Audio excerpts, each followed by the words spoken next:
নমস্কাৰ future focus Assam YouTube চেনেলটোৰ লক্ষ্য বেটছৰ অন্য এটা ভিডিঅ'লৈ মই মনোৰঞ্জন হাজৰিকাই আপোনাক সকলোকে স্বাগতম জনালোঁ। আমি আসাম পুলিচক লক্ষ্য কৰি যিটো লক্ষ্য বেটছ চলাই আছিলোঁ সেইটোৰ আজি আসাম ভূগোলৰ মাৰাথান ক্লাছ এটা লৈ আহিছোঁ, যিটোত অসমৰ সীমা, নদ নদী, ৰাষ্ট্ৰীয় উদ্যান আৰু অভয়াৰণ্য সম্পূৰ্ণ কভাৰ কৰা হ'ব। ইয়াত আমি এটা MCQ থ্ৰুদি গোটেই কথাখিনি ডিছকাছ কৰি যাম। তেনেধৰণে আমি প্ৰতিটো টপিক এফালৰ পৰা ডিছকাছ কৰি যাম। যদি ইয়াত কিছুমান কথা থাকি যায় আমি ইয়াৰ পাৰ্ট 2 অতি সোনকালে লৈ আহিম, যিটোত সম্পূৰ্ণ আসাম ভূগোল কভাৰ কৰা হ'ব। আৰু ইয়াৰ লগতে এক্সামৰ টেণ্টেটিভ বা এক্সামত অলৰেডি আহি যোৱা কুৱেশ্যনখিনি আপোনালোকৰ মাজলৈ অনা হৈছে। আপোনালোকে নোট ডাউন কৰি যাব, কিবা বুজি নোপোৱা থাকিলে আপোনালোকে কণ্টেক্ট কৰিব পাৰে। আৰু ইয়াৰ উপৰি যদি আপোনালোকক আমাৰ PDF সমূহ লাগে, ফ্ৰী PDF সমূহ লাগে, আপোনালোকে যিটো ডেছক্ৰিপশ্যনৰ হোৱাটছএপ নম্বৰ আছে, হোৱাটছএপ নম্বৰত কণ্টেক্ট কৰিব, আপোনালোকক ফ্ৰী PDF সমূহ প্ৰভাইড কৰা হ'ব। গতিকে আহকচোন প্ৰথমে আমি সীমাৰ পৰা আৰম্ভ কৰোঁ, ইয়াৰ পাছত আমি নদ নদীলৈ যাম, ইয়াৰ পাছত আহিব ৰাষ্ট্ৰীয় উদ্যান।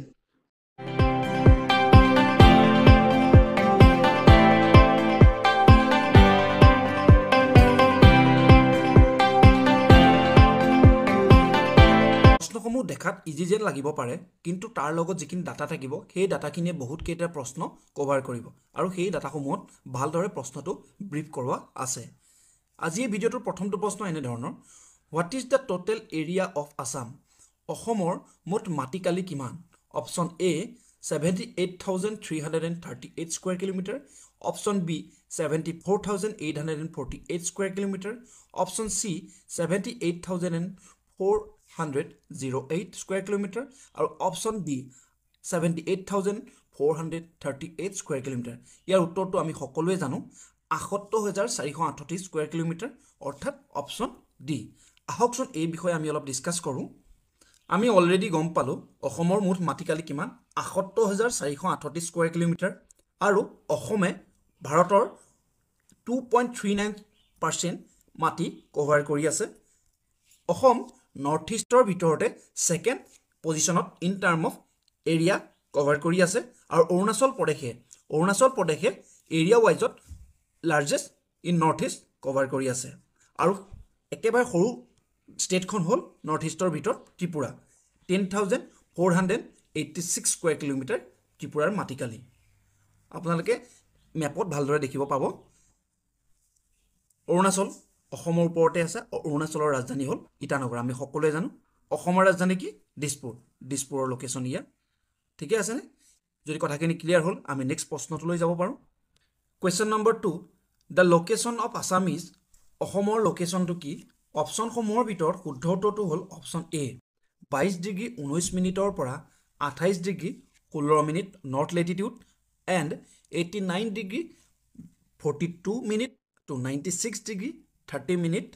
East Latitude. লংগিটিউড আৰু লেটিটিউডৰ অৰ্থটো হ'ল, লেটিটিউড মানে হ'ল অক্ষাংশ আৰু লংগিটিউড, ইষ্ট লংগিটিউড মানে হ'ল পূব দ্ৰাঘিমাংশ। কথাটো ক্লিয়াৰ? আমি ইয়াৰ বিষয়ে অলপ ডিছকাছ কৰোঁ আহকচোন। অপশ্যনত যিটো শুদ্ধ উত্তৰ বুলি আমি বাছি ল'লোঁ সেই ডাটাটো আসাম ষ্টেট ডিজাষ্টাৰ মেনেজমেণ্ট অথৰিটিৰ অফিচিয়েল ছাইটৰ পৰা আমি লোৱা গৈছে। যিহেতু ইয়াৰ উত্তৰ বেলেগ বেলেগ ছাইটত বেলেগো পোৱা যায়, গতিকে এই ডাটাটো আপোনালোকে শুদ্ধ বুলি মানি ল'ব পাৰে। আমি যদি মানচিত্ৰ সহকাৰে আমি এই কথাটো ক্লিয়াৰকৈ বুজোঁ, তেতিয়া আমি দেখিবলৈ পাওঁ যে উত্তৰ অক্ষাংশৰ ক্ষেত্ৰত অসমৰ স্থান 22°19' পৰা 28°16' আছে, আৰু পূব দ্ৰাঘিমাংশৰ ক্ষেত্ৰত অৰ্থাৎ ইষ্ট লংগিটিউডৰ ক্ষেত্ৰত 89°42' আৰু 96°30' কি হৈছে অৱস্থিত হৈ আছে। কথাটো ক্লিয়াৰ? নেক্সট কুৱেশ্যনটো, what are the two border country of Assam? অসমৰ সীমামূৰীয়া বিদেশী ৰাষ্ট্ৰ দুখনৰ নাম কি? অপশ্যনসমূহ এনেধৰণৰ: অপশ্যন এ বাংলাদেশ আৰু নেপাল, বি নেপাল আৰু ভূটান, অপশ্যন চি বাংলাদেশ আৰু ভূটান, অপশ্যন ডি ভূটান আৰু চাইনা। অপশ্যনসমূহৰ ভিতৰত শুদ্ধ উত্তৰটো হ'ল, আমি সকলোৱে জানো, অপশ্যন চি। আহকচোন মানচিত্ৰ সহকাৰে ইয়াক অলপ বুজিবলৈ চেষ্টা কৰোঁ। আমি মেপত দেখিবলৈ পাইছোঁ, যদি আমি অসমৰ মানচিত্ৰখন ভালদৰে চাওঁ, অসমৰ সীমাত দুখন বিদেশী ৰাষ্ট্ৰই কি কৰি আছে? সীমা শ্বেয়াৰ কৰি আছে। এখন হ'ল ভূটান আৰু আনখন হ'ল কি? বাংলাদেশ। ঠিকে আছেনে? বাংলাদেশে, আপোনালোকে মই ৰেড মাৰ্ক কৰি দিছোঁ, বাংলাদেশে অসমৰ লগত এনেধৰণে সীমা শ্বেয়াৰ কৰি আছে। বাংলাদেশে টোটেল কিমান কিলোমিটাৰ সীমা শ্বেয়াৰ কৰি আছে? 267.5 কিলোমিটাৰ। ঠিকে আছেনে? আৰু ভূটানে কিমান কৰি আছে 265.8 কিলোমিটাৰ টোটেল বিদেশী ৰাষ্ট্ৰই কিমান বৰ্ডাৰ শ্বেয়াৰ কৰি আছে 533.3 কিলোমিটাৰ কথাটো ক্লিয়াৰ আছে আৰু কেতিয়াবা এনে ধৰণৰ প্ৰশ্ন আহিব পাৰে যে বাংলাদেশে নে ভূটানে কোনখনে বেছি বৰ্ডাৰ শ্বেয়াৰ কৰি আছে তেনে ক্ষেত্ৰত আমি ভুল নকৰো আমি দেখিলো যে বাংলাদেশে বেছি বৰ্ডাৰ শ্বেয়াৰ কৰি আছে কথাটো ক্লিয়াৰ যদি ক্লিয়াৰ হল আমি নেক্সট প্ৰশ্ন লৈ যাওঁ question number 4 which of the district not share boundary with Bangladesh বাংলাদেশৰ সৈতে কোনখন জিলাই বাউণ্ডাৰী শ্বেয়াৰ নকৰে অপচনসমূহ এনে ধৰণৰ অপচন এ কৰিমগঞ্জ বি ধুবুৰী সি কাছাৰ ডি কাৰ্বি আংলং অপচনসমূহৰ ভিতৰত শুদ্ধ উত্তৰটো কাৰ্বি আংলং আহকচোন মেপৰ থ্ৰুদি আমি এই কুৱেশ্যনটো বুজিবলৈ চেষ্টা কৰোঁ অসমৰ জিলাসমূহৰ ভিতৰত টোটেল 8খন জিলাই বিদেশী ৰাষ্ট্ৰৰ সৈতে বৰ্ডাৰ শ্বেয়াৰ কৰিছে বাংলাদেশৰ সৈতে শ্বেয়াৰ কৰিছে কৰিমগঞ্জ 898.3 কিলোমিটাৰ কাছাৰে কৰিছে 27.3 কিলোমিটাৰ ধুবুৰী সাউথ চলমা মান কাছাৰে কৰিছে 141.9 কিলোমিটাৰ আৰু ভূটানৰ সৈতে বাক্সা চিৰাং কোকৰাঝাৰ আৰু ওদালগুৰিয়ে সেই ঠিক একেধৰণে বৰ্ডাৰ শ্বেয়াৰ কৰিছে আমি মেপত চাব বিচাৰিলে আমি চাব পাৰোঁ কৰিমগঞ্জ কাছাৰ সাউথ চলমা মান কাছাৰ আৰু ধুবুৰীয়ে বৰ্ডাৰ শ্বেয়াৰ কৰিছে কাৰ লগত বাংলাদেশৰ লগত ঠিকে আছে নে আৰু ভূটানৰ লগত শ্বেয়াৰ কৰিছে কোকৰাঝাৰ চিৰাং বাক্সা আৰু ওদালগুৰি ঠিকে আছে নে কথাটো ক্লিয়াৰ হ'ল যদি আমি নেক্সট প্ৰশ্নলৈ যাব পাৰোঁ question number 5 which district is not a part of BTC Bodoland territorial council তলৰ কোনখন জিলা BTCৰ অন্তৰ্গত নহয় option A Chirang option B Udalguri option D Bongaigaon আৰু অপচন ডি হ'ল বাক্সা অপচনসমূহৰ ভিতৰত শুদ্ধ উত্তৰটো হ'ল অপচন চি বঙাইগাঁও যেহেতু বঙাইগাঁও চিৰাং বাক্সা ওদালগুৰি আৰু কোকৰাঝাৰৰ ওচৰতে আছে কিন্তু BTCৰ অন্তৰ্গত নহয় আহকচোন এই বিষয়ে আমি অলপ ডিসকাস কৰোঁ The BTC consists of 5 contiguous districts Kokrajhar Baksa Udalguri Chirang Tamulpur newly created district হয় অসমৰ যি BTCৰ আন্ডাৰত পৰে The area under BTC jurisdiction is officially called Bodoland territorial area district যাক অতি চমুকৈ BTAD বুলি কোৱা হয় The BTC consists in কোন চনত কনসিষ্ট হৈছিল 2003 চন and first election were held 2005 বৰ্তমান BTCৰ চিফ কোন প্ৰমোদ বড়ো আৰু ডেপুটি চিফ কোন গোবিন্দ্ৰ বসুমতাৰী কথাটো ক্লিয়াৰ হ'ল যদি আমি নেক্সট কুৱেশ্যনটো লৈ যাব পাৰোঁ question number 6 the population density of Assam is অসমৰ জনসংখ্যাৰ ঘনত্ব A 378 square kilometer B 398 kilometer square C 388 kilometer square D 397 kilometer square অপচনসমূহৰ ভিতৰত শুদ্ধ উত্তৰটো হ'ল B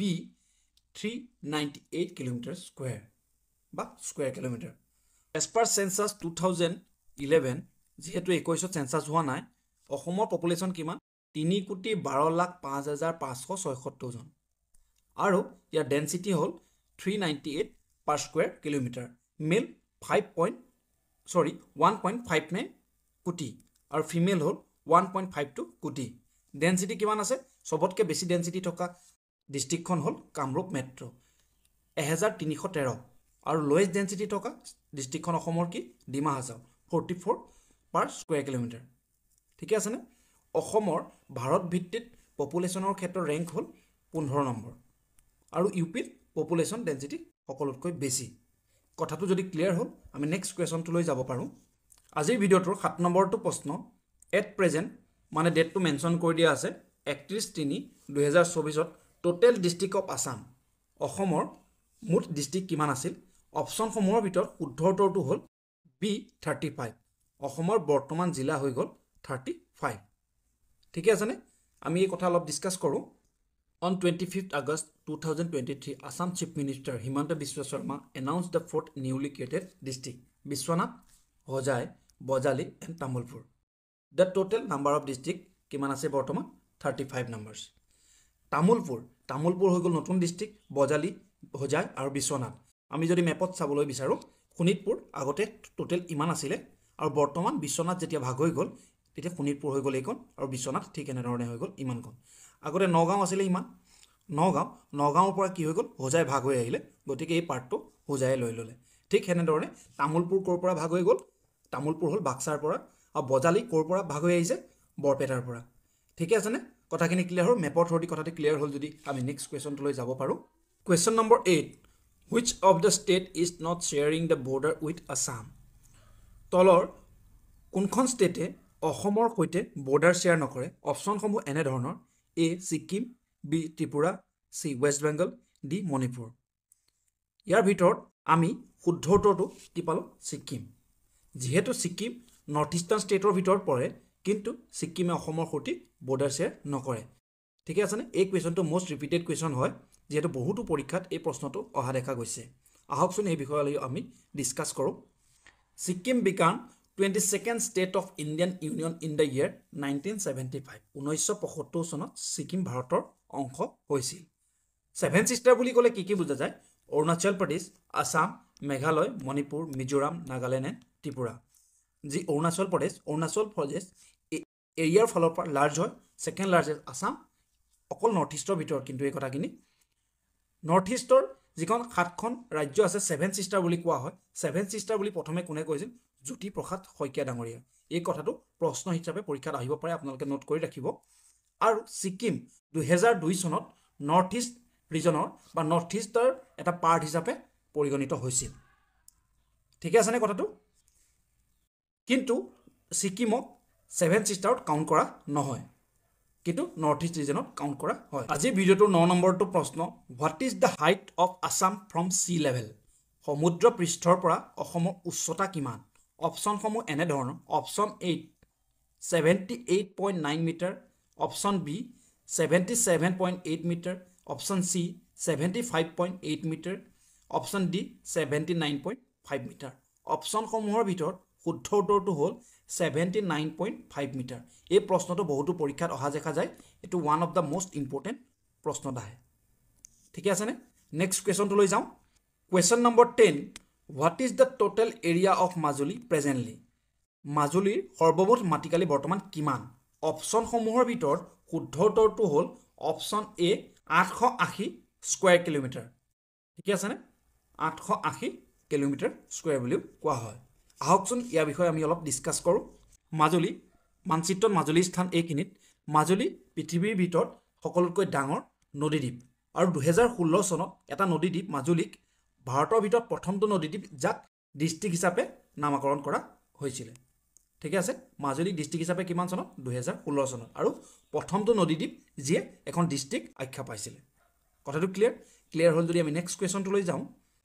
আহি আমি ভিডিঅ'টোৰ 11 নম্বৰ প্ৰশ্নটো পালোহি এতিয়ালৈকে বুজোৱাখিনি যদি আপোনালোকে বুজি পাইছে আৰু আমাৰ পঢ়োৱা পদ্ধতি যদি ভাল পাইছে আপোনালোকে লাইক শ্বেয়াৰ এণ্ড ছাবস্ক্ৰাইব কৰিবলৈ নাপাহৰিব আমাৰ চেনেলটো লগতে ভিডিঅ'টো সকলোতকৈ বেছি শ্বেয়াৰ কৰিব বুলি আশা ৰাখিলোঁ এতিয়া 11 নম্বৰ প্ৰশ্নটো what is the highest peak of Karbi plateau Karbi মালভূমিৰ সৰ্বোচ্চ শৃংগটো কি অপশ্যনসমূহৰ ভিতৰত শুদ্ধ উত্তৰটো হ'ল ডি ডমবস্কু অপশ্যন ডি হ'ল শুদ্ধ উত্তৰ ইয়াৰ বিষয়ে আমি অলপ ডিছকাছ কৰোঁ আহকচোন কাৰ্বি প্লেটৰ ক্ষেত্ৰত যদি হাইষ্ট পিক বুলি কোৱা হয় তেতিয়া আমি ডমবস্কুকে আমি ক'ব পাৰিম কিন্তু বৰাইলত তাতকৈ ওখ পিক আছে ঠিক আছেনে বৰাইলৰ হাইষ্ট পিকটো হ'ল লাইকে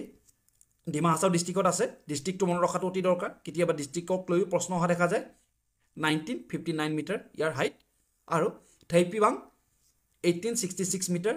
তাৰপিছত তৃতীয়ত আছে মহাদেউ 1739 মিটাৰ এই গোটেইকেইটাই আমি মনত ৰখাটো অতি দৰকাৰ কেতিয়াবা প্ৰথমটো নুসুধি আমাক দ্বিতীয়টো সুধিব পাৰে ঠিকে আছেনে কথাটো বা কেতিয়াবা এইটো কথাও সুধিব পাৰে যে মহাদেউ যিটো শৃংগ আছে কোনটো ৰেঞ্জত আছে তেতিয়া আমি কি লিখিম বৰাইল ৰেঞ্জত আছে গতিকে গোটেইটো ডাটা মনত ৰখাটো অতি দৰকাৰ 12 নম্বৰ প্ৰশ্নটো what is the name of the bridge situated in the western side of Assam over Brahmaputra river ব্ৰহ্মপুত্ৰৰ ওপৰত কোনখন দলং অসমৰ একেবাৰে পশ্চিম দিশত অৱস্থিত অপশ্যনসমূহ এনেধৰণৰ option A Naranarayan Setu option B Bogibeel bridge option C new Saraighat option D Dhola Sadiya অপশ্যনসমূহৰ ভিতৰত শুদ্ধ উত্তৰটো হ'ল অপশ্যন এ নৰনাৰায়ণ সেতু এনেধৰণৰ প্ৰশ্ন আজিকালি পৰীক্ষাত বহুতো অহা দেখা যায়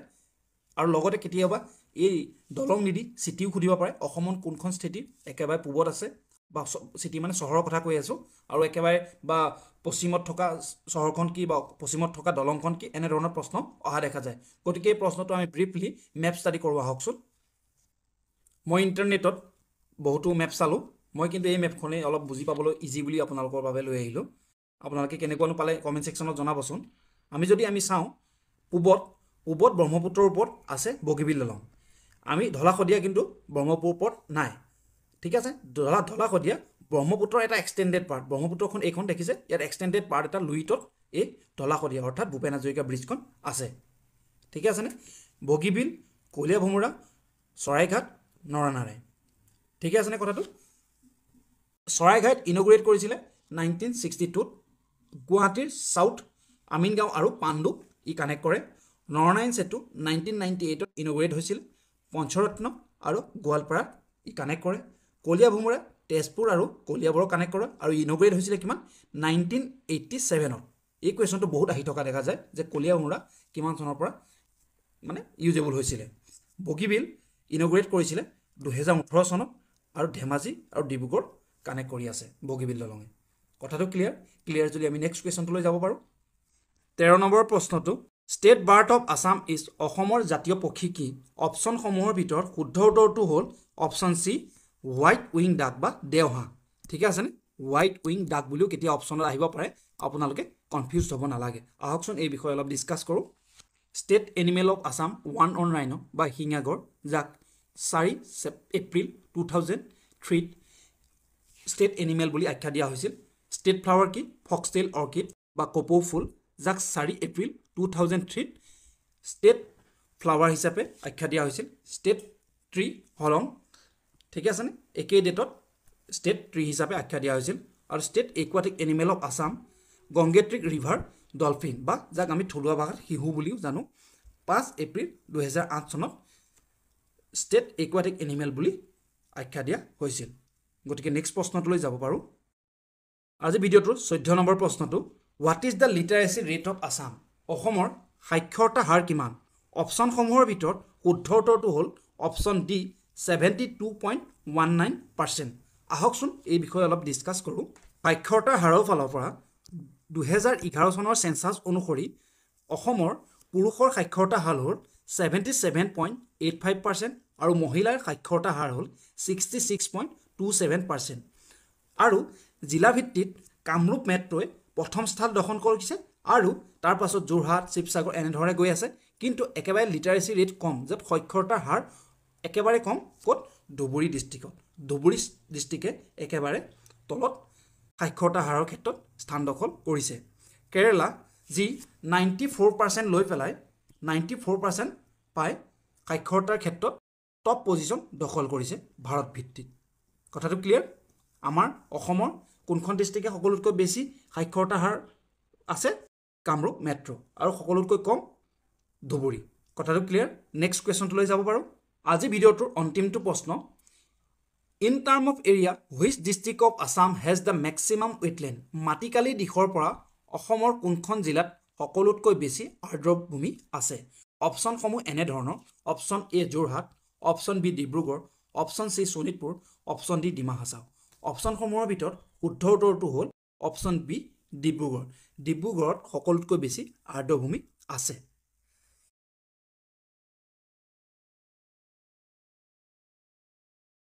the length of Brahmaputra in Assam অসমত ব্ৰহ্মপুত্ৰৰ মুঠ দৈৰ্ঘ্য কিমান option A 278 kilometre option B 269 kilometre option C 640 kilometre option D 918 kilometre ইয়াৰ ভিতৰত শুদ্ধ উত্তৰটো হ'ল অপশ্যন চি 640 কিলোমিটাৰ আহকচোন মেপৰ মাজেৰে আমি ইয়াক বুজিবলৈ চেষ্টা কৰোঁ আমি সকলোৱে জানো ব্ৰহ্মপুত্ৰই চীনৰ পৰা আহি ভাৰতত পৰিছে আৰু ভাৰতৰ পৰা গৈ অৰ্থাৎ অসমৰ থ্ৰুদি বাংলাদেশত পৰিছেগৈ আৰু চীনত ইয়াৰ সৰ্বমুঠ দৈৰ্ঘ্য 1700 কিলোমিটাৰ আৰু ভাৰতত অৰুণাচল আৰু অসমত টোটেল মিলাই পেলাই 918 কিলোমিটাৰ সৰ্বমুঠ দৈৰ্ঘ্য অৰুণাচলত 278 অসমত 640 কিলোমিটাৰ সৰ্বমুঠ দৈৰ্ঘ্য আৰু বাংলাদেশত ইয়াৰ দৈৰ্ঘ্য হৈ গ'ল 260 কিলোমিটাৰ ঠিকে আছেনে আহকচোন মেপখন আমি জুম কৰি চাওঁ তিব্বতৰ ফালেদি আমি চাওঁ তিব্বতেদি আহি এয়া আহি ভাৰতত সোমালে তাৰ আগত তিব্বতৰ সৈতে টোটেল ইয়াৰ ডিষ্টেঞ্চটো হ'ল 1700 কিলোমিটাৰ ঠিকে আছেনে ভাৰত সোমোৱা আগত মানে চাইনাত তাৰ পাছত অৰুণাচল প্ৰদেশ সোমাল ভাৰতৰ অৰুণাচল প্ৰদেশত ইয়াৰ ডিষ্টেঞ্চ হৈ গ'ল 278 কিলোমিটাৰ 278 কিলোমিটাৰ ক্লিয়াৰ তাৰ পাছত পালেহি ক'ত অসমত পায়হি বাংলাদেশ পালে আৰু অসমত শদিয়াৰ পৰা ধুবুৰীলৈ ইয়াৰ ডিষ্টেঞ্চ হ'ল 640 কিলোমিটাৰ ক্লিয়াৰ 640 কিলোমিটাৰ আৰু বাংলাদেশত ইয়াৰ ডিষ্টেঞ্চ হৈ গ'ল 260 কিলোমিটাৰ কথাটো ক্লিয়াৰ যদি আমি নেক্সট কুৱেশ্যনলৈ যাব পাৰোঁ question number 2 in Bangladesh river Brahmaputra known as বাংলাদেশত ব্ৰহ্মপুত্ৰক কি বুলি জনা যায় অপশ্যনসমূহ হ'ল option A Jamuna option B Jamuna option C Lohit option D Yarlung Tsangpo ঠিক আছেনে ইয়াৰ ভিতৰত শুদ্ধ উত্তৰটো হ'ল অপশ্যন বি যমুনা বাংলাদেশত ব্ৰহ্মপুত্ৰক যমুনা বুলি জনা যায় আহকচোন ইয়াৰ বিষয়ে আমি মেপৰ থ্ৰুদি ডিছকাছ কৰোঁ Brahmaputra the largest river system in the world it's known as Yarlung Tsangpo যাৰ ডিষ্টেঞ্চ হ'ল বা দৈৰ্ঘ্য হ'ল 1700 কিলোমিটাৰ আমি অলৰেডি ডিছকাছ কৰিলোঁ এইকণৰ পৰা এইকণলৈ ইয়াক ইয়াৰলুং চাংপো বুলি জনা যায় ঠিকে আছেনে চিয়াং বুলি অৰুণাচল প্ৰদেশত জনা যায় অৰুণাচল প্ৰদেশত ইয়াক চিয়াং বুলি জনা যায় আৰু অৰুণাচল প্ৰদেশত ইয়াৰ ডিষ্টেঞ্চ আছিলে 278 কিলোমিটাৰ অলৰেডি আমি ডিছকাছ কৰিছোঁ আৰু অসমত সোমোৱাৰ লগে লগে ইয়াক ব্ৰহ্মপুত্ৰ আমি সকলোৱে জানো আৰু ঠিক সেইদৰে বাংলাদেশত সোমোৱাৰ লগে লগে ইয়াৰ নামটো যমুনা বুলি কোৱা হয় আহকচোন নেক্সট কুৱেশ্যনটোলৈ যাওঁ question number 3 what is the following city is not located on the bank of Brahmaputra river তলৰ কোনখন নগৰ ব্ৰহ্মপুত্ৰ পাৰত অৱস্থিত নহয় অপশ্যনসমূহ এনেধৰণৰ Guwahati Dibrugarh option C Tezpur option D Golaghat অপশ্যনসমূহৰ ভিতৰত শুদ্ধ উত্তৰটো হ'ল গোলাঘাট ব্ৰহ্মপুত্ৰৰ পাৰত অৱস্থিত নহয় আহকচোন মেপৰ থ্ৰুদি আমি ইয়াক বুজিবলৈ চেষ্টা কৰোঁ আমি অপশ্যনত থকা চহৰকেইখন যদি আমি ভালদৰে লক্ষ্য কৰোঁ তেজপুৰ ব্ৰহ্মপুত্ৰৰ গাতে লাগি আছে তাৰ পাছত আহি গ'ল ডিব্ৰুগড়ো ব্ৰহ্মপুত্ৰৰ গাতে লাগি আছে গুৱাহাটীটো আমি সকলোৱে জানো ব্ৰহ্মপুত্ৰৰ গাতে লাগি থাকে কিন্তু গোলাঘাট চহৰখন বাকীকেইখন চহৰৰ তুলনাত বহুত ডিষ্টেঞ্চ কভাৰ কৰি আছে ঠিকে আছেনে আহকচোন আৰু আমি এখন তালিকা আপোনালোকৰ মাজলৈ লৈ আহিছোঁ তালিকাখন আপোনালোকে এখন স্ক্ৰীনশ্বট মাৰি ৰাখিব আপোনালোকে স্ক্ৰীনত দেখিবলৈ পোৱাত যিখন তালিকা পাইছে সেই তালিকাকেইখনত নদীকেইখনমানৰ নাম আছে ঠিক আছে আৰু সিহঁতৰ উৎস ইয়াত সন্নিৱিষ্ট আছে আৰু ইহঁতৰ দৈৰ্ঘ্য লগতে সংযোগী ৰাজ্য অৰ্থাৎ কোন ৰাজ্যৰ মাজেৰে পাৰ হৈ গৈছে লগতে কি নগৰ বা মহানগৰ এই নদীৰ পাৰত অৱস্থিত সেইসমূহ ভালদৰে ইয়াত দিয়া আছে আপোনালোকে মই ৰৈ দিছোঁ স্ক্ৰীনশ্বট এটা লৈ ল'ব আপোনালোকৰ বাবে সুবিধা হ'ব question number 4 by which states does the Barak river flow' through কোনকেইখন ৰাজ্যৰ মাজেৰে বৰাক নদী বৈ গৈছে অপশ্যনসমূহ Manipur option 2 Mizoram option 3 Assam option D Nagaland অপশ্যনসমূহৰ ভিতৰত আমি জানো মণিপুৰৰ মাজেৰে পাৰ হৈ গৈছে বৰাকখন মিজোৰামৰ মাজেৰে পাৰ হৈ গৈছে আৰু অসমৰ মাজেৰেও পাৰ হৈ গৈছে কিন্তু নাগালেণ্ডৰ মাজেৰে পাৰ হৈ যোৱা নাই ইয়াৰ ভিতৰত শুদ্ধ উত্তৰটো হ'ল অপশ্যন বি অনলি 1 2 and 3 ইয়াৰ এটা শ্বৰ্ট ট্ৰিক্স আছে আমি শ্বৰ্ট ট্ৰিক্সে মনত ৰাখিব লাগিব MAM অৰ্থাৎ মেম বুলি মনত ৰাখিব পাৰোঁ MA মণিপুৰ বুজাব A আছাম বুজাব আৰু MA মিজোৰাম বুজাব মেম বুলি আমি ইয়াৰ শ্বৰ্ট ট্ৰিক্সটো মনত ৰাখি থওঁ পৰীক্ষাত সুবিধা হ'ব question number 5 which is a tributary of Barak river তলৰ কোনকেইখন বৰাক নদীৰ উপনৈ অপশ্যনসমূহ এনেধৰণৰ 1 Sonai 2 Jatinga 3 Kolong 4 Madhura choose the correct অপশ্যনসমূহৰ মাজত শুদ্ধ উত্তৰটো বাছি উলিয়াব দিছে A only 1 B 1 and 2 C 1 2 and 3 D 1 2 and 4 আমি জানো কলং নদী ব্ৰহ্মপুত্ৰৰ এখন উপনৈ গতিকে সোনাই জাতিংগা আৰু মধুৰা তিনিওখনে হৈ গ'ল বৰাক নদীৰ উপনৈ গতিকে অপশ্যন 1 2 and 4 শুদ্ধ উত্তৰ অপশ্যন ডি শুদ্ধ আমি আপোনালোকৰ সুবিধাৰ্থে ব্ৰহ্মপুত্ৰ আৰু বৰাকক ছেপাৰেটকৈ উপনৈসমূহ আপোনালোকলৈ লৈ আহিছোঁ ব্ৰহ্মপুত্ৰৰ উত্তৰ আৰু দক্ষিণৰ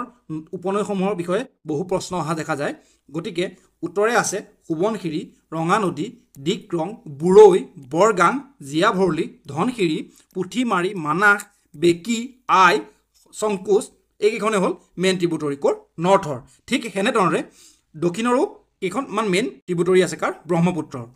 নোৱাদিহিং বুঢ়ীদিহিং দিচাং দিখৌ ভোগদৈ ধনশিৰি কপিলি কুলচিক লৈ কুৱেশ্যন আহি থকা দেখা যায় কৃষ্ণাই দুধনৈ এইকেইখনে হ'ল ব্ৰহ্মপুত্ৰৰ দক্ষিণ ফালে থকা উপনৈ যিকেইখন মেইন কুৱেশ্যনত আহি থকা দেখা যায় ঠিক এনেধৰণে বৰাকৰো কেইখনমান মেইন উপনৈৰ কথা কুৱেশ্যনত আহি থকা দেখা যায় তাৰে ভিতৰত Jatinga Sonai Dalu লৰং Madhura ৰুকনি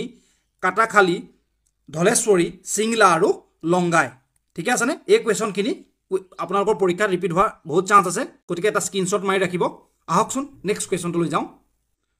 question number 6 which of the following district is not a part of Barak Valley তলৰ কোনখন জিলা বৰাক উপত্যকাৰ ভিতৰত নপৰে অপশ্যনসমূহ এনে ধৰণৰ A Cachar B Karimganj C Hailakandi D Dima Hasao অপশ্যনসমূহৰ ভিতৰত শুদ্ধ উত্তৰটো হ'ল ডিমা হাছাও বৰাক উপত্যকাত নপৰে আহকচোন মেপৰ থ্ৰুদি আমি ইয়াক মনত ৰাখিবলৈ চেষ্টা কৰোঁ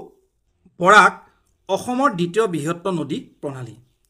ইয়াৰ সৰ্বমুঠ দৈৰ্ঘ্য হ'ল 900 কিলোমিটাৰ তাৰে ভিতৰত 225 কিলোমিটাৰ অসমত আছে এইটো কথা কুৱেশ্যনত আহিব পাৰে আপোনালোকে মনত ৰাখিব বাংলাদেশত বৰাকে গৈ মেঘনা নাম লৈছে আৰু ব্ৰহ্মপুত্ৰৰ সৈতে লগ হৈ পদ্মা নাম লৈছে মনত ৰাখিব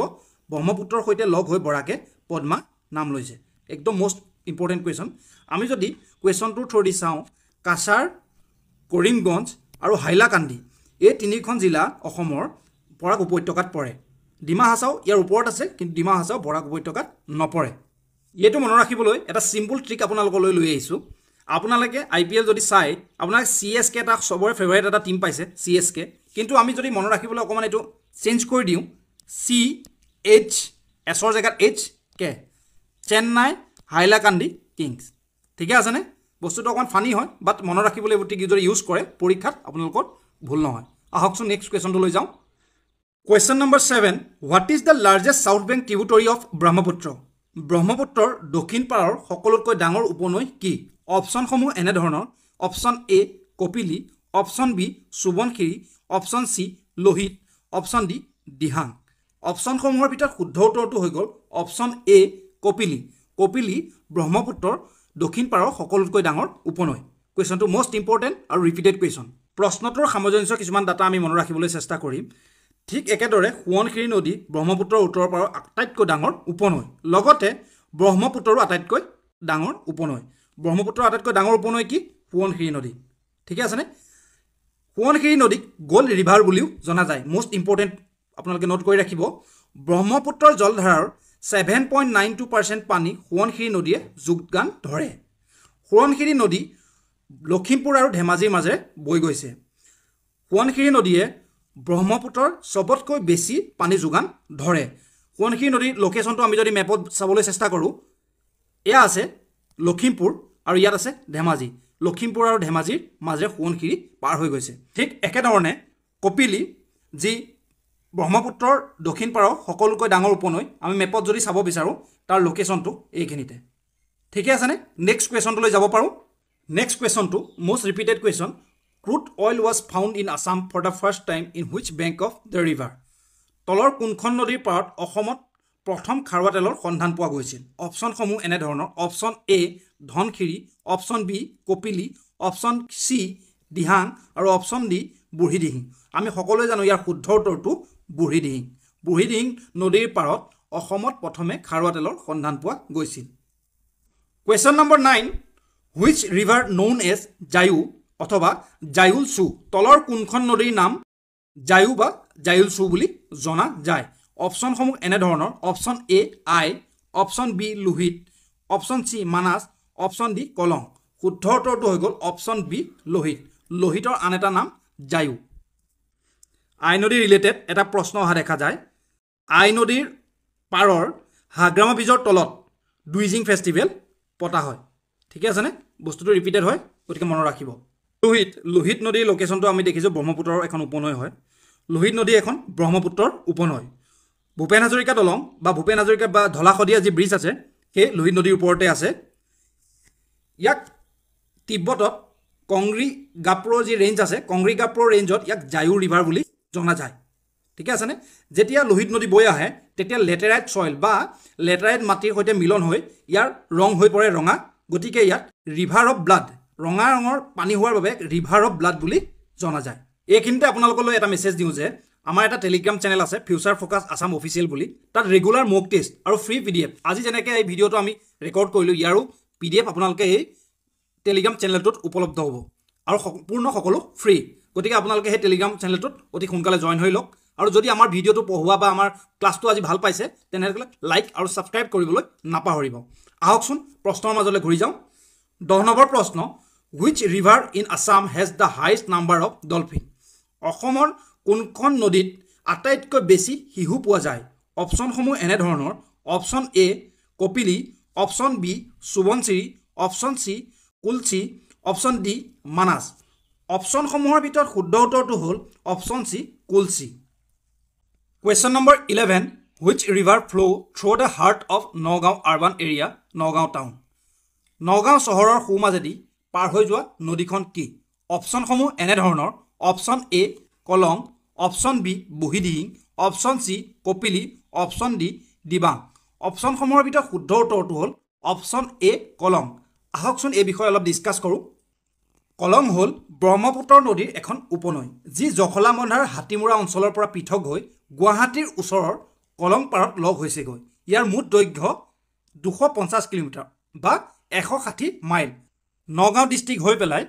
গুৱাহাটীৰ কলং পাৰত লগ হৈছে আৰু ইয়াৰ মুঠ দৈৰ্ঘ্য হৈ গ'ল 250 কিলোমিটাৰ কথাটো ক্লিয়াৰ যদি আমি নেক্সট কোৱেশ্যনলৈ যাওঁ Question number 12 Which national waterway was declared on 1988 from Sodia to Dhuburi Sodiar পৰা ধুবুৰীস্থিত কোনটো ৰাষ্ট্ৰীয় জলপথক 1988 চনত মান্যতা প্ৰদান কৰা হৈছিল অপচনসমূহ এনে ধৰণৰ National Waterway 6 option B 16 option C 57 option D 95 ইয়াৰ ভিতৰত শুদ্ধ উত্তৰটো হ'ল National Waterway 6 আহকচোন এই বিষয়ে অলপ ডিসকাস কৰোঁ Ministry of Port, Shipping and Waterways ডিপাৰ্টমেণ্টৰ তালিকাৰ পৰা আমি জানিবলৈ পাইছো যে 2014 চন পৰ্যন্ত অসমত মাত্ৰ এটা নেশনেল ৱাটাৰৱে আছিল কিন্তু 11/4/2016 ৰ পৰা নেশনেল ৱাটাৰৱে এক্ট 2016 অনুসৰি সৰ্বমুঠ অসমত ৱাটাৰৱে হ'ল 15টা ঠিক আছে নে এই ডাটা বা এই চাৰ্টখন আপোনালোকে মনত ৰাখিব নেশনেল ৱাটাৰৱে 2 6 16 18 30 31 32 33 57 82 95 62 50 102 38 গতিকে এই কেখন ৱাটাৰৱে 15খন ৱাটাৰৱে অসমত অৱস্থিত আপোনালোকে ইয়াৰ স্ক্ৰিনশ্বট এটা লৈ ল'ব মই ৰখি দিছো আহকচোন নেক্সট কোৱেশ্যনলৈ যাওঁ question number 13 Arrange the following rivers from east to west তলৰ নদীসমূহক পূবৰ পৰা পশ্চিমলৈ সজোৱা নদীসমূহ এনে ধৰণৰ কপিলি বুঢ়ীদিহিং মানস আৰু সোণকু আহকচোন মেপৰ থ্ৰুদি আমি বুজিবলৈ চেষ্টা কৰোঁ অপচনসমূহত থকা নদীকেইখন একেবাৰে পূবত আছে বুঢ়ীদিহিং তাৰ পিছত কপিলি তাৰ পাছত মানস আৰু তাৰ পিছত আহিলে সোণকু ঠিক আছে নে এতিয়া অপচনসমূহৰ ভিতৰত শুদ্ধ উত্তৰটো হ'ল অপচন বি 2 1 3 4 অৰ্থাৎ বুঢ়ীদিহিং কপিলি মানস আৰু সোণকু question number 14 What is the largest river system in Bhutan ভূটানৰ সকলোতকৈ ডাঙৰ নদী প্ৰণালীটো কি অপচনসমূহ এনে ধৰণৰ option A Manas option B Sankosh option C Kameng option D Teesta শুদ্ধ উত্তৰটো হৈ গ'ল মানস ৰিভাৰ মানস হৈ গ'ল ভূটানৰ সকলোতকৈ ডাঙৰ নদী প্ৰণালী আহকচোন এই বিষয়ে অলপ ডিসকাস কৰোঁ মানাস ৰিভাৰৰ লোকেশনটো ভূটানত এইখিনিতে Manas river flow through the west of Manas national park the river also act as international border dividing India and Bhutan কথাটো মনত ৰাখিবলগীয়া কথাটো ক্লিয়াৰ হ'ল যদি নেক্সট কুৱেশ্যনলৈ যাওঁ Question number 15 আৰু এই ভিডিঅ'টোৰ অন্তিমটো প্ৰশ্ন peacock island is a alternative name of peacock island বুলি কাক জনা যায় অপচনসমূহ এনে ধৰণৰ Majuli island B Umananda island C Chandubi lake D Umatumoni island অপচনসমূহৰ ভিতৰত শুদ্ধ উত্তৰটো হ'ল option B Umananda island which channel flow between Lakhimpur and Majuli district Lakhimpur আৰু মাজুলী ডিষ্ট্ৰিক্টৰ মাজেৰে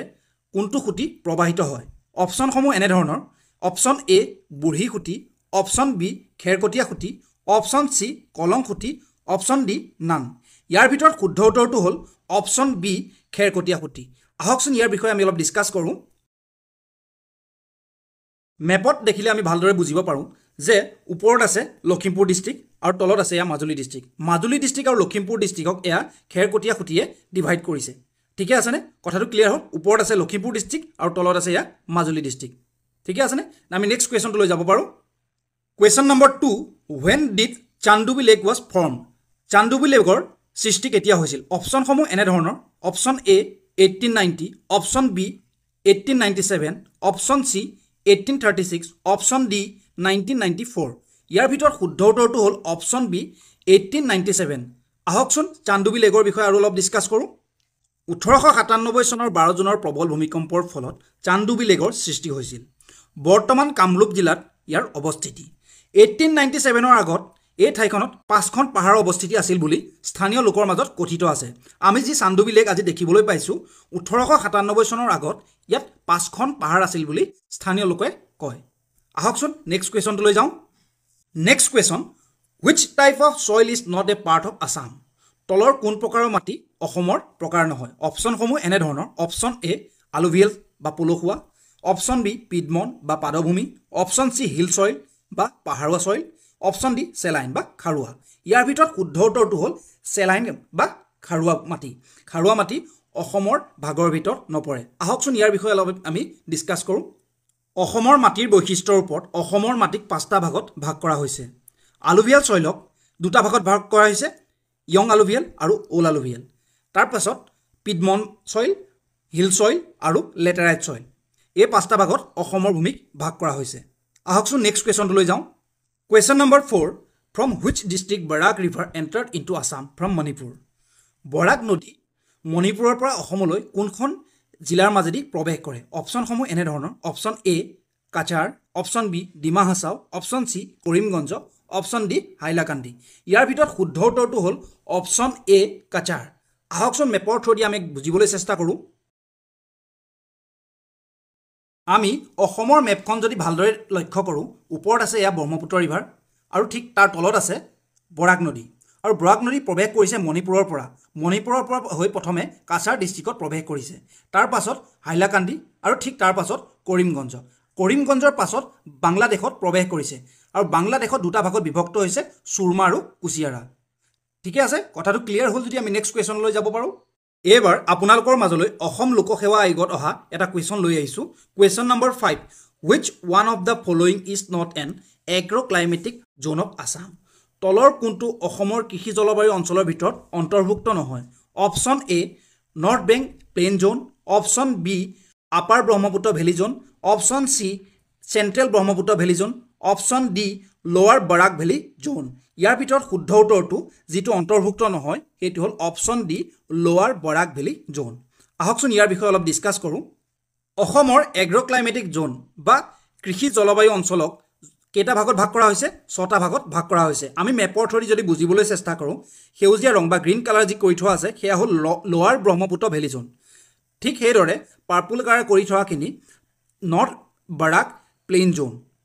আৰু য়েল্ল' কালাৰ বা হালধীয়া ৰং কৰি থোৱাখিনি চেণ্ট্ৰেল ব্ৰহ্মপুত্ৰ ভেলী জ'ন। এইখন চেণ্ট্ৰেল ব্ৰহ্মপুত্ৰ ভেলী জ'ন। আৰু ডাঠ ব্লু কালাৰ বা ঘন নীলা ৰং কৰি থোৱাখিনি হিল জ'ন আৰু পাতল নীলা কৰি থোৱাখিনি হ'ল আপাৰ ব্ৰহ্মপুত্ৰ ভেলী জ'ন। আৰু ৰঙা ৰঙত ভাগ কৰাখিনি বৰাক ভেলী জ'ন। প্ৰশ্নত যে আমি লোৱাৰ বৰাক ভেলী জ'ন বুলি পাইছোঁ, তেনেধৰণৰ কোনো জ'ন হিচাপে ভাগ কৰা হোৱা নাই। ঠিকে আছেনে? নেক্সট কুৱেশ্যনটোলৈ যাব পাৰোঁ। Question number 6, which one is correctly arrange from north to south? উত্তৰৰ পৰা দক্ষিণলৈ সজোৱা ক্ৰমটো, শুদ্ধ ক্ৰমটো সুধিছে আমাক। আমি যদি অপশ্যন কেইটা চাওঁ, অপশ্যন বিটো হ'ল শুদ্ধ। প্ৰথম আহিব ভাবৰ জ'ন নৰ্থত, তাৰপাছত আহিলে তৰাই জ'ন, তাৰপিছত আহিলে বুইল্ড আপ জ'ন আৰু তাৰপাছত একেবাৰে দক্ষিণ দিশত আহিলে ফ্লাড প্লেইন জ'ন। আহকচোন মেপৰ থ্ৰুদি আমি ইয়াক বুজিবলৈ চেষ্টা কৰোঁ। আমি প্ৰশ্নত দিয়া জ'নকেইটা যদি উত্তৰৰ পৰা দক্ষিণলৈ সজাওঁ, প্ৰথমে আহিব একেবাৰে ওপৰত যি হিমালয় পাদদেশত লাগি আছে ভাবৰ জ'ন, তাৰপাছত দক্ষিণলৈ তৰাই জ'ন আৰু তাৰপাছত আহিলে build up zone. Build up জ'নতে ৰাষ্ট্ৰীয় ঘাইপথ বা বাটপথসমূহ নিৰ্মাণ কৰা হৈছে আৰু একেবাৰে শেষত আছে ফ্লাড প্লেইন জ'ন। আৰু ঠিক সেনেধৰণে আমি প্ৰশ্নত দিয়া জ'নকেইটা আমি উত্তৰৰ পৰা দক্ষিণলৈ সজাব পাৰোঁ। কথাটো ক্লিয়াৰ হ'ল। যদি আমি নেক্সট কুৱেশ্যনলৈ যাওঁ। Question number 7, arrange the following Brahmaputra valley districts from waste to east. তলৰ ব্ৰহ্মপুত্ৰ উপত্যকাৰ জিলাসমূহক পশ্চিমৰ পৰা পূবলৈ সজোৱা। প্ৰথমে আছে বাক্সা ডিষ্ট্ৰিক্ট, তাৰপাছত বঙাইগাঁও ডিষ্ট্ৰিক্ট, তাৰপাছত বিশ্বনাথ ডিষ্ট্ৰিক্ট আৰু তাৰপাছত নগাঁও ডিষ্ট্ৰিক্ট। আমি সকলোৱে জানো প্ৰথমে আহিব বঙাইগাঁও ডিষ্ট্ৰিক্ট, তাৰপিছত আহিলে কি বাক্সা ডিষ্ট্ৰিক্ট, তাৰপিছত আহিলে নগাঁও ডিষ্ট্ৰিক্ট আৰু তাৰপাছত আহিলে বিশ্বনাথ ডিষ্ট্ৰিক্ট। সেই ক্ৰমটোত যদি শুদ্ধ ক্ৰমটো হয় তেনেহ'লে অপশ্যন চিটো হ'ল শুদ্ধ। আহকচোন মেপৰ থ্ৰুদি আমি বুজিবলৈ চেষ্টা কৰোঁ। আমি মেপত দেখিবলৈ পাইছোঁ এয়া হ'ল ৱেষ্ট ছাইড আৰু এয়া হ'ল ইষ্ট ছাইড। সেনেধৰণে বঙাইগাঁও হ'ল প্ৰথম, তাৰপাছত আহিলে বাক্সা, তাৰপিছত আহিলে নগাঁও, তাৰপাছত আহিলে বিশ্বনাথ ডিষ্ট্ৰিক্ট। কথাটো ক্লিয়াৰ যদি আমি নেক্সট কুৱেশ্যনলৈ যাব পাৰোঁ question number 8 the total number of district of Assam touching the interstate boundary with neighbouring state অসমৰ কিমানখন জিলাই আন্তঃৰাজ্যিক বাউণ্ডেৰী চুই আছে ইয়াৰ অপশ্যনসমূহ এনেধৰণৰ option A 30 option B 24 option C 20 option D 18 ইয়াৰ ভিতৰত শুদ্ধ উত্তৰটো হ'ল 24খন জিলাই ইণ্টাৰষ্টেট বাউণ্ডেৰী অসমৰ চুই আছে ঠিকে আছেনে আমি ইয়াৰ বিষয়ে অলপ ডিটেইলকৈ বুজিবলৈ চেষ্টা কৰিম অসমে মুঠ 2741.3 কিলোমিটাৰ ইণ্টাৰষ্টেট বাউণ্ডেৰী নাইটবৰিং ষ্টেটৰ সৈতে শ্বেয়াৰ কৰি আছে ইয়াত আমি জিলাকেইখন আপোনালোকৰ তালিকাত আপোনালোকে দেখিবলৈ পাইছে আপোনালোকে মনত ৰখাটো অতি দৰকাৰ আহকচোন নেক্সট কুৱেশ্যনটো লৈ যাওঁ question number 9 this river divides Majuli district into two parts এটা নৰ্থ পাৰ্ট আনটো হ'ল চাউথ পাৰ্ট কোন নদীয়ে মাজুলী জিলাক উত্তৰ আৰু দক্ষিণত দুটা ভাগত ভাগ কৰিছে অপশ্যনসমূহ এনেধৰণৰ option A Disang river option B Bhogdoi river option C Tingrai river option D Tuni river ইয়াৰ ভিতৰত শুদ্ধ উত্তৰটো হ'ল টুনি ৰিভাৰ আহকচোন মেপৰ থ্ৰুদি আমি ইয়াক বুজিবলৈ চেষ্টা কৰোঁ আমি মাজুলী জিলাৰ মেপখন যদি ভালদৰে লক্ষ্য কৰোঁ টুনি নদীয়ে মাজুলী জিলাক উত্তৰ আৰু দক্ষিণ দুটা ভাগত ভাগ কৰিছে এইখন হ'ল মাজুলী টুনি নদী আহকচোন নেক্সট কুৱেশ্যনটো লৈ যাওঁ question number 10 arrange the peak of Assam into ascending order as per their height তলত উল্লেখিত অসমৰ শৃংগসমূহক উচ্চতা অনুসৰি ঊৰ্ধ্বক্ৰমত সজোৱা শৃংগসমূহৰ নাম সিংহাসন মহাদেউ লাইকে আৰু কোকাহা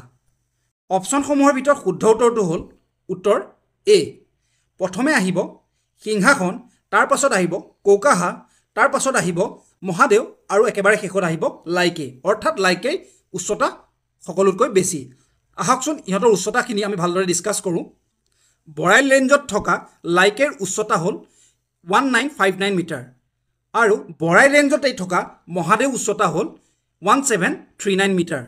আৰু বৰাইল ৰেঞ্জতে থকা কোকাহাৰ হাইট হ'ল 1736 মিটাৰ আৰু কাৰ্বি প্লেটত থকা সিংহাসনৰ উচ্চতা হ'ল 1359 মিটাৰ কথাটো ক্লিয়াৰ হ'ল যদি নেক্সট কুৱেশ্যনলৈ যাওঁ এতিয়া আপোনালোকৰ মাজলৈ এটা APSCত অহা কুৱেশ্যন লৈ আহিছোঁ Assam state enjoys option A cold climate option B hot climate option C warm climate option D tropical monsoon climate ইয়াৰ ভিতৰত শুদ্ধ উত্তৰটো হ'ল option D tropical monsoon climate আহকচোন ইয়াৰ বিষয়ে অলপ ডিছকাছ কৰোঁ অসম দক্ষিণ পূব মৌচুমী বায়ুৰ দেশ অসমত কেনেধৰণৰ মৌচুমী বায়ু বলে দক্ষিণ পূব মৌচুমী বায়ু আৰু অসমৰ এভাৰেজ বৰষুণ হ'ল 230 cm পাৰ ইয়েৰ কিছুমান ডাটাত 200 cm বুলিও পোৱা যায় কিন্তু এইটো প্ৰায় বুলি সেইকাৰণে দিয়া হৈছে ঠিকে আছেনে নেক্সট কুৱেশ্যনটো লৈ যাওঁ এতিয়ালৈকে আমি পঢ়ুৱাখিনি আপোনালোকে যদি বুজি পাইছে আৰু ভাল পাইছে তেনেহ'লে আমাৰ চেনেলটো ছাবস্ক্ৰাইব লাইক আৰু শ্বেয়াৰ কৰিবলৈ নাপাহৰিব লগতে ফিউচাৰ ফ'কাছ আছাম অফিচিয়েল বুলি এটা টেলিগ্ৰাম চেনেল আছে তাত ৰেগুলাৰ মক টেষ্ট আৰু ফ্ৰী PDF এভেইলেবল হয় আপোনাৰ ডেছক্ৰিপশ্যনত লিংক আছে গৈ ভিজিট কৰি চেনেলটো আজি জইন হৈ লওক আহকচোন নেক্সট কুৱেশ্যনটো লৈ যাওঁ question number 12 Assam is situated in which seismic zone of India Assam কোনটো ভূমিকম্প প্ৰবল জোনত অৱস্থিত অপশ্যনসমূহৰ ভিতৰত শুদ্ধ উত্তৰটো হ'ল অপশ্যন ডি 5 নম্বৰ চেছমিক জোনত অসম অৱস্থিত আহকচোন ইয়াৰ বিষয়ে অলপ ডিছকাছ কৰোঁ বৈজ্ঞানিক ভিত্তিত ভূমিকম্প প্ৰবণ এৰিয়াসমূহক 4টা ভাগত ভাগ কৰা হৈছে সেইকেইটা হ'ল 2 3 4 আৰু 5 আগতে এই এৰিয়াসমূহক 5টা ভাগত ভাগ কৰা হৈছিল কিন্তু ব্যুৰ' অফ ইণ্ডিয়ান ষ্টেণ্ডাৰ্ডে চমুকৈ BIS ইয়াক 4টা ভাগত ভাগ কৰিছে তাৰ ভিতৰত জোন নম্বৰ 5 সকলোতকৈ ডেঞ্জাৰ জোন য'ত আমি বসবাস কৰোঁ আমাৰ নৰ্থ ইষ্টৰ গোটেইকেইটা ষ্টেট জোন 5ত আহে নেক্সট কুৱেশ্যনটো লৈ যাওঁ কুৱেশ্যন নম্বৰ 13 জাতিংগা এখন A district B mountain C river D lake ইয়াৰ ভিতৰত শুদ্ধ উত্তৰটো হ'ল চি ৰিভাৰ আহকচোন জাতিংগাৰ অৱস্থিতি আমি মেপৰ থ্ৰুদি বুজিবলৈ চেষ্টা কৰোঁ ডিমা হাছাও জিলাত জাতিংগা নদী অৱস্থিত আৰু জাতিংগা নদীৰ অৱস্থিতিৰ বাবে সেই এৰিয়াখনৰ নাম হ'ল জাতিংগাৰ ওপৰত এটা কথিত আছে যে তাত পক্ষীয়ে আত্মহনন কৰে কথাটো ক্লিয়াৰ হ'ল যদি নেক্সট কুৱেশ্যনলৈ যাওঁ question number 14 in which year coal was discovered in Assam অপশ্যনসমূহ এনেধৰণৰ 1838 option B 1828 option C 1848 option D 1832 ইয়াৰ ভিতৰত শুদ্ধ উত্তৰটো হ'ল অপশ্যন বি 1828 আহকচোন ইয়াৰ বিষয়ে অলপ ডিছকাছ কৰোঁ 1828 চনত নগা পাহাৰৰ নামনি অঞ্চলত কয়লাৰ সন্ধান পোৱা গৈছিল 1865 চনত জিঅ'লজিকেল ছাৰ্ভে অফ ইণ্ডিয়াৰ ভূতাত্ত্বিকবিদ HB মেটকেফৰ এটা দলে উজনি অসমৰ মাকুমত প্ৰথমবাৰৰ বাবে কয়লাৰ নিষ্কাশন কৰে 1883 চনত Assam railway and trading company এইটো মনত ৰাখিবলগীয়া আছাম ৰেলৱে এণ্ড ট্ৰেডিং কোম্পানীয়ে বিজ্ঞানসন্মতভাৱে কয়লাৰ খনন আহৰণ আৰু বিপণৰ প্ৰক্ৰিয়া আৰম্ভ কৰে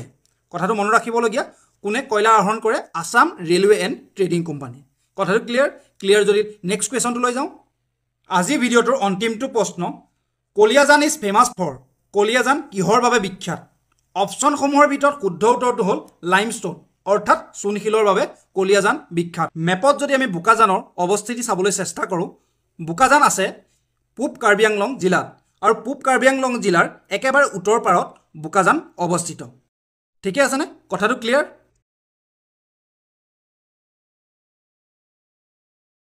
নামেৰি ৰাষ্ট্ৰীয় উদ্যান কোনখন জিলাত অৱস্থিত ইয়াৰ উত্তৰসমূহ এনে ধৰণৰ নগাঁও দৰং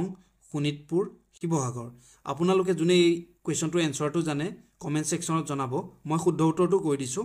গ শোণিতপুৰ জিলাত নামেৰি ৰাষ্ট্ৰীয় উদ্যান অৱস্থিত গতিকে আমি ইয়াৰ থুলমূল ডিছকাশ্যন লৈ আহিছোঁ আপোনালোকলৈ নামেৰি ৰাষ্ট্ৰীয় উদ্যান শোণিতপুৰ জিলাত অৱস্থিত নামেৰি সংৰক্ষিত বনাঞ্চলক 1978 চনত নদুৱাৰ বনাঞ্চল বুলি ঘোষণা কৰা হয় নামেৰিক 1985 চনত অভয়াৰণ্য স্বীকৃতি দিয়া হয় 1998 চনৰ 15 নৱেম্বৰ ৰাষ্ট্ৰীয় উদ্যান ৰূপে ঘোষণা কৰা হয় নামেৰি ৰাষ্ট্ৰীয় উদ্যানৰ দেওহাঁহ টুপিমূৰীয়া বান্দৰ হাতী ভালুক শিলঘৰীয়া মাছ আদিৰ বাবে বিখ্যাত 2000 চনৰ 1 মাৰ্চত ইয়াক প্ৰজেক্ট টাইগাৰ আণ্ডাৰলৈ নিয়া হয় গতিকে ইয়াত কুৱেশ্যন বহুতো ধৰণে আহিব পাৰে যে নামেৰি ৰাষ্ট্ৰীয় উদ্যানক ৰাষ্ট্ৰীয় উদ্যান হিচাপে স্বীকৃতি কেতিয়া দিছিলে গতিকে ইয়াৰ শুদ্ধ উত্তৰটো কি হ'ব শুদ্ধ উত্তৰটো হ'ব 1998 মানে 1998ত ৰাষ্ট্ৰীয় উদ্যান ৰূপে স্বীকৃতি দিছিল প্ৰজেক্ট টাইগাৰ আণ্ডাৰত কেতিয়া আহিছিলে 2000 চনত প্ৰজেক্ট টাইগাৰ হিচাপে ইয়াক স্বীকৃতি দিয়া হৈছিল ক্লিয়াৰ গতিকে আমি নেক্সট কুৱেশ্যনটো লৈ যাওঁ এতিয়া আমাৰ দ্বিতীয় কুৱেশ্যনটো হ'ল যে বাওঁফালে দিয়া আছে অভয়াৰণ্য সোঁফালে দিয়া আছে জিলা গতিকে আমি কোনখন অভয়াৰণ্য কোনখন জিলাত আছে সেই কুৱেশ্যনটো আমি ক্লিয়াৰ কৰিম ক'ত আমচাং আমি জানো যে আমচাং ক'ত আছে আমচাং আছে ক'ত আমচাং আছে কামৰূপ জিলাত খত কি আছে গিবন ক'ত আছে যোৰহাট জিলাত পানীদিহিং ক'ত আছে পানীদিহিং আছে শিৱসাগৰ জিলাত বৰনদী ক'ত আছে বৰনদী ঠিক একেদৰে ওদালগুৰিত আছে গতিকে A B C D ইয়াৰ মাজত শুদ্ধ উত্তৰটো কি হ'ব A গতিকে A হ'ল ইয়াৰ শুদ্ধ উত্তৰ গতিকে ইয়াৰ বিষয়ে আমি ভালদৰে পঢ়িম বুজিবৰ বাবে আপোনালোকে স্ক্ৰীনখন এটা স্ক্ৰীনশ্বট ল'ব পাৰে যিটো ভিডিঅ'ত আহি আছে যে আমচাং কামৰূপ গিবন যোৰহাট পানীদিহিং শিৱসাগৰ বৰনদী ওদালগুৰি মই ৰৈ দিছোঁ আপোনালোকে ভিডিঅ'টো পষ্ট কৰি এখন স্ক্ৰীনশ্বট লৈ লওক যাতে বস্তুটো ক্লিয়াৰ হয় আৰু এক্সামত আহিলে আমি কুৱেশ্যনটো টেকেল কৰিব পাৰোঁ গতিকে নেক্সট কুৱেশ্যন অসমৰ কম্পিটিটিভ এক্সামবোৰত আহি থকা এটা বিশেষ প্ৰশ্ন হৈ গ'ল যে মিনিয়েচাৰ কাজিৰঙা বুলি কোনখন ৰাষ্ট্ৰীয় উদ্যানক জনা যায় ইয়াৰ শুদ্ধ উত্তৰটো যদি জানে কমেণ্ট বক্সত আমাক জনাব যে এখন ৰাষ্ট্ৰীয় উদ্যান আছে যাৰ কেৰেক্টাৰখিনি কাজিৰঙাৰ সৈতে মিলে গতিকে কোনখন ৰাষ্ট্ৰীয় উদ্যানৰ সেই কেৰেক্টাৰখিনি কাজিৰঙাৰ সৈতে মিলে কত আছে মানাহ খত আছে ৰায়মনা গত আছে দিহিং পাটকাই ঘত আছে ওৰাং গতিকে ইয়াৰ শুদ্ধ উত্তৰটো জানে যদি কমেণ্ট বক্সত জনাব ইয়াৰ শুদ্ধ উত্তৰটো হ'ল ঘ ওৰাং ইয়াৰ ওৰাঙক কিয়নো মিনিয়েচাৰ কাজিৰঙা বুলি কোৱা হয় আমি এতিয়া পঢ়িম আমি যদি ওৰাং ৰাষ্ট্ৰীয় উদ্যানৰ বিষয়ে আমি চাওঁ 1985 20 ছেপ্টেম্বৰত অভয়াৰণ্যৰ মৰ্যাদা লাভ কৰে 1992ত ৰাজীৱ গান্ধী অভয়াৰণ্য নামেৰে নামকৰণ কৰা হয় এই কুৱেশ্যনটো মোষ্ট ৰিপিটেড কুৱেশ্যন যে ৰাজীৱ গান্ধী অভয়াৰণ্য কোনখন ৰাষ্ট্ৰীয় উদ্যানক কোৱা হয় ওৰাং ৰাষ্ট্ৰীয় উদ্যানক আগতে নাম আছিল কি ৰাজীৱ গান্ধী অভয়াৰণ্য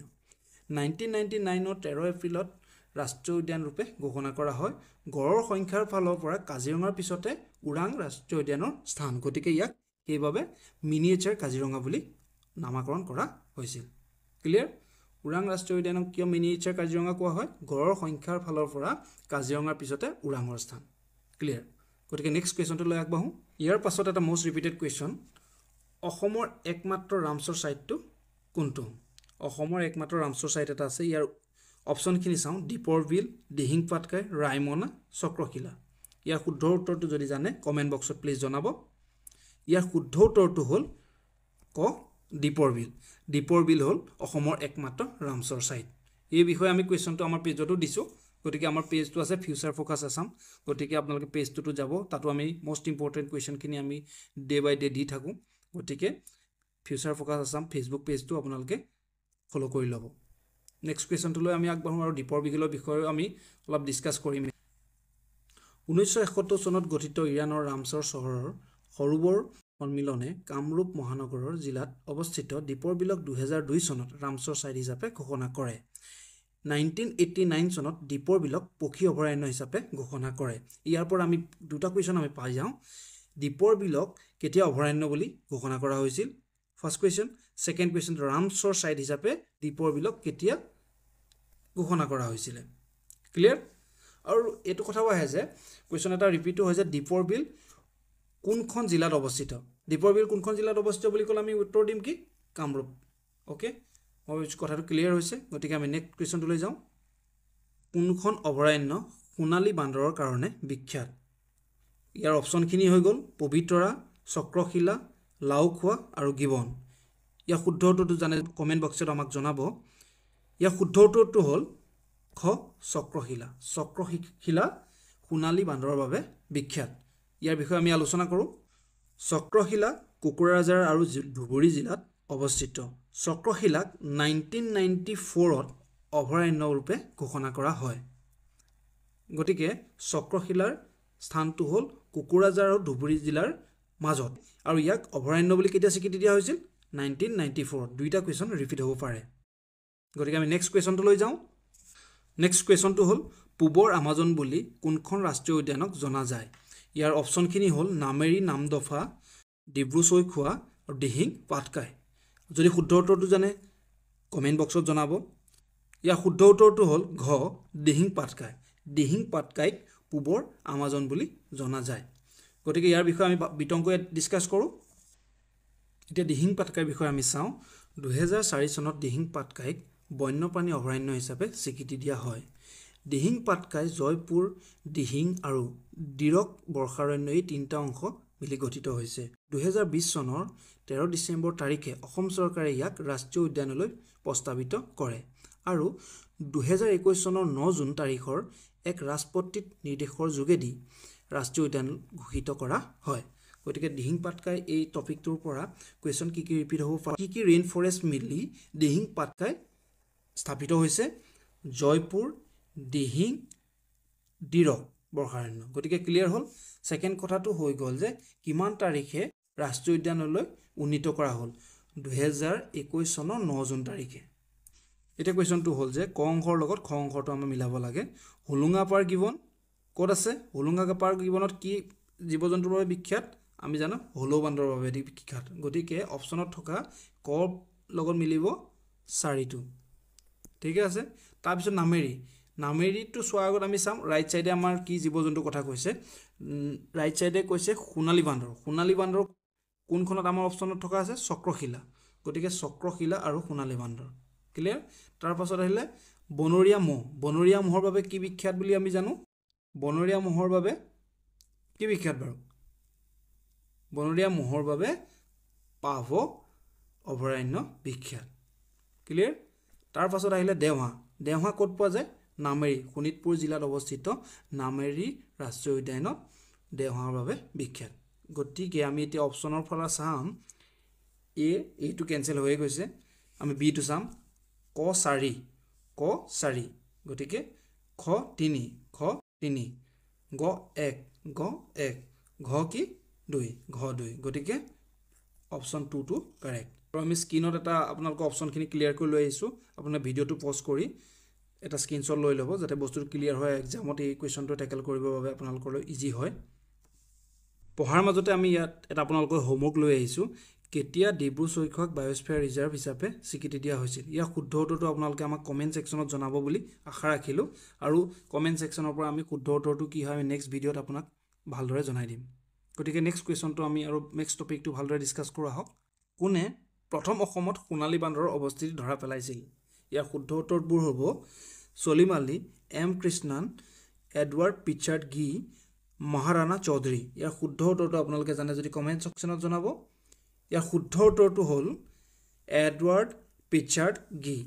এনসাৰ সি আমি এডৱাৰ্ড পেছাৰ্ড গিৰ বিষয়ে আমি চাওঁ। জন্ম 1904, 1968 তেখেতৰ মৃত্যু। তেখেত কেম্ব্ৰিজৰ শিক্ষিত এংলো ইণ্ডিয়ান চাহ ৰোপণকাৰী আৰু ভাৰত তথা অসমৰ এজন অপেশাদাৰী প্ৰকৃতিবিদ আছিল। 1953 চনত অসমৰ সোণালী বান্দৰৰ আৱিষ্কাৰৰ কৃতিত্বত তেওঁক দিয়া হয়। গতিকে তেখেতৰ যি কিমান চনত তেখেতে সোণালী বান্দৰৰ আৱিষ্কাৰ কৰিছিল সেই কথাটো আমাৰ কুৱেশ্যন অহা দেখা যায়। গতিকে এই কুৱেশ্যন পইণ্টটো আমাৰ ইম্পৰ্টেণ্ট পইণ্টত আহে। গতিকে নেক্সট কুৱেশ্যনটো লৈ যাওঁ। এতিয়া কুৱেশ্যনটো আহিল, টাইগাৰ চেনচাছ 2023 মতে অসমৰ বাঘৰ জনসংখ্যা কিমান? উত্তৰসমূহ হ'ল 190, 526, 524, 312। গতিকে ইয়াৰ শুদ্ধ উত্তৰটো হ'ল A 190। 190টা বাঘ আজিৰ দিনত অসমত আছে। এই চেনচাছ প্ৰতি 4 বছৰৰ মূৰে মূৰে হয়। গতিকে প্ৰথম স্থানত আছে মধ্যপ্ৰদেশ। মধ্যপ্ৰদেশে প্ৰথম স্থান দখল কৰিছে টাইগাৰ জনসংখ্যাৰ ক্ষেত্ৰত। মধ্যপ্ৰদেশৰ বাঘৰ পপুলেশ্যন হ'ল 526। এতিয়া কুৱেশ্যনটো হ'ল, শেহতীয়াকৈ ৰাষ্ট্ৰীয় উদ্যান হিচাপে ঘোষণা কৰা ৰায়মনা কোনখন জিলাত অৱস্থিত? ইয়াৰ উত্তৰসমূহ ধুবুৰী, ওদালগুৰি, কোকৰাঝাৰ আৰু দৰং। ইয়াৰ শুদ্ধ উত্তৰটো জানে যদি কমেণ্ট বক্সত জনাব। ইয়াৰ শুদ্ধ উত্তৰটো হ'ল গ কোকৰাঝাৰ। কোকৰাঝাৰত ৰায়মনা অৱস্থিত। গতিকে ইয়াৰ বিষয়ে আমি ভালদৰে ডিছকাছ কৰোঁ। কোকৰাঝাৰ জিলাৰ গোসাইগাঁও ছাব ডিভিজনৰ অৱস্থিত ৰায়মনা 2021 চনৰ বিশ্ব পৰিৱেশ দিৱসৰ উপলক্ষে মুখ্যমন্ত্ৰী শ্ৰী হিমন্ত বিশ্ব শৰ্মা ডাঙৰীয়াই ৰাষ্ট্ৰীয় উদ্যান হিচাপে ঘোষণা কৰে। ৰায়মনা সোণালী বান্দৰৰ বাবে বিখ্যাত। এতিয়া কুৱেশ্যনটো হ'ল, তলৰ কোনখন ভাৰতৰ ব্যাঘ্ৰ প্ৰকল্পৰ অন্তৰ্ভুক্ত নহয়? টাইগাৰ ৰিজাৰ্ভৰ কোনখন অন্তৰ্ভুক্ত নহয় সেই কথাটো সুধিছে। ক নামেৰি, খ ওৰাং, গ মানাহ, গ ডিব্ৰু-চৈখোৱা। গতিকে ইয়াৰ শুদ্ধ উত্তৰটো হ'ল ডিব্ৰু-চৈখোৱা। ডিব্ৰু-চৈখোৱা টাইগাৰ ৰিজাৰ্ভৰ আণ্ডাৰত নাহে। অসমত টোটেল 4খন টাইগাৰ ৰিজাৰ্ভ আছে। ইয়াৰ বিষয়ে আমি ভালদৰে ডিছকাছ কৰোঁ। অসমত থকা ব্যাঘ্ৰ প্ৰকল্প 4খন হ'ল কাজিৰঙা, মানাহ, নামেৰি, ওৰাং। ওৰাঙক ভাৰতৰ 49তম ব্যাঘ্ৰ প্ৰকল্প হিচাপে জনা যায়, যাক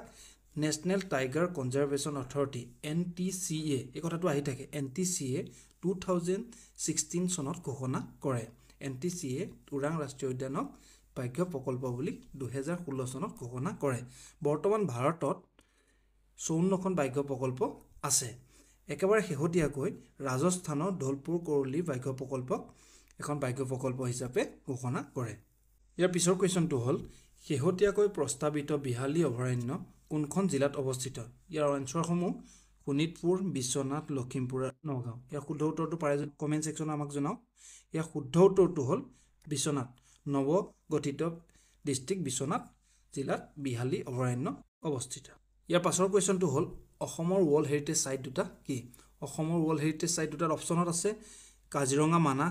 ৰংঘৰ আৰু কাৰেংঘৰ, মাজুলী আৰু উমানন্দ, দিহিং পাটকাই আৰু ৰায়মনা। ইয়াৰ শুদ্ধ উত্তৰটো আমি সকলোৱে জানো, ক কাজিৰঙা আৰু মানাহ। কাজিৰঙা আৰু মানাহ অসমৰ মাত্ৰ দুটা ৱৰ্ল্ড হেৰিটেজ ছাইট, যাক 1885 চনত ৱৰ্ল্ড হেৰিটেজ ছাইট বুলি ঘোষণা কৰা হৈছিল। আজি ভিডিঅ'টোৰ অন্তিমটো কুৱেশ্যন হ'ল, পবিতৰা বন্যপ্ৰাণী অভয়াৰণ্য কোন জিলাত অৱস্থিত? পবিতৰা বন্যপ্ৰাণী অভয়াৰণ্য কোন জিলাত অৱস্থিত? অপশ্যনকেইটা চাওঁ, নগাঁও, মৰিগাঁও, শিৱসাগৰ আৰু শোণিতপুৰ। ইয়াৰ শুদ্ধ উত্তৰটো হ'ল মৰিগাঁও ডিষ্ট্ৰিক্টত। মৰিগাঁও ডিষ্ট্ৰিক্টত পবিতৰা বন্যপ্ৰাণী অভয়াৰণ্য অৱস্থিত। অসমত থকা অভয়াৰণ্যখিনিৰ আমি এখন চাৰ্ট আপোনালোকলৈ উপলব্ধ কৰিছোঁ। আপোনালোকে স্ক্ৰীনশ্বট এটা কৰি ল'ব ভিডিঅ'টো প'ষ্ট কৰি। আপোনালোকে এই অভয়াৰণ্যসমূহৰ আৰু ডিষ্ট্ৰিক্ট কেইখন ভালদৰে মনত ৰাখিব, কিয়নো ইয়াৰ কুৱেশ্যন প্ৰতিটো পৰীক্ষাত অহা দেখা যায়। বৰনদী বন্যপ্ৰাণী অভয়াৰণ্য কোন জিলাত অৱস্থিত? ইয়াৰ শুদ্ধটো হ'ল ওদালগুৰি। বুঢ়া চাপৰি বন্যপ্ৰাণী অভয়াৰণ্য ক'ত? শোণিতপুৰত। গতিকে ইয়াৰ যদি শ্বৰ্ট ট্ৰিক্স লাগে আমি প্ৰভাইড কৰিম। ইয়াৰ ছেকেণ্ড শ্লাইডটো চাব। এতিয়া ঠিক সেইদৰে নাম্বৰ বন্যপ্ৰাণী অভয়াৰণ্য ক'ত আছে? কাৰ্বি আংলং। নাম্বৰ ডিক্ৰুং বন্যপ্ৰাণী অভয়াৰণ্য ক'ত আছে? গোলাঘাট। ইয়াৰ ডিফাৰেঞ্চটো সদায় মনত ৰাখিব। পবিতৰা ক'ত আছে? মৰিগাঁও। আপোনালোকে স্ক্ৰীনশ্বট এটা লৈ লওক যাতে আপোনালোকে মনত ৰাখিব পাৰে, নিজৰ ট্ৰিক্স বনাব। ট্ৰিক্স বনাব নোৱাৰিলে ইনকেছ যদি অসুবিধা পায় আমাক ফিউচাৰ ফ'কাছ আছে আমি ইউটিউব চেনেলটো কমেণ্ট ছেকশ্যনত জনাব। আমি আপোনালোকক ট্ৰিক্স ইউজ কৰিবলৈ দিম আৰু নিজৰ ট্ৰিক্স দিম আপোনালোকে, যাতে সোনকালে আপুনি বস্তুটো মনত ৰাখিব পাৰে আৰু পৰীক্ষাৰ এই বিষয়ৰ কুৱেশ্যনখিনি টেকল কৰিব পাৰে। গতিকে আজি এই ভিডিঅ'টো ইমানলৈ সমাপ্ত কৰিছোঁ। পৰৱৰ্তী ভিডিঅ'সমূহ আমি লৈ আহিম। অসমৰ গোটেই টপিকখিনি আমি ভালদৰে পুংখানুপুংখভাৱে ডিছকাছ কৰিম চেনেলটো যদি এতিয়ালৈকে ছাবস্ক্ৰাইব কৰা নাই ছাবস্ক্ৰাইব কৰক লাইক কৰা নাই লাইক কৰক কমেণ্ট কৰা নাই কমেণ্ট কৰক আৰু বন্ধু বান্ধৱ কোনো ভাই ভণ্টিয়ে যদি কোনোবা কম্পিটিটিভ এক্সামৰ বাবে প্ৰিপেৰেশ্যন কৰি আছে তেখেতলোকক আমাৰ ভিডিঅ'টো ৰিকমেণ্ড কৰক যাতে তেখেতলোকে নিজৰ প্ৰস্তুতি এখোজ আগবঢ়াই নিয়ে আৰু ফিউচাৰ ফ'কাছ আছাম টিমটোৱে আপোনালোকক সকলো সময়তে সকলো টপিকত সহায় কৰিব গতিকে ভিডিঅ'সমূহ চাই থাকিব শেষলৈকে গতিকে নেক্সট ভিডিঅ'ত লগ পাম জয় হিন্দ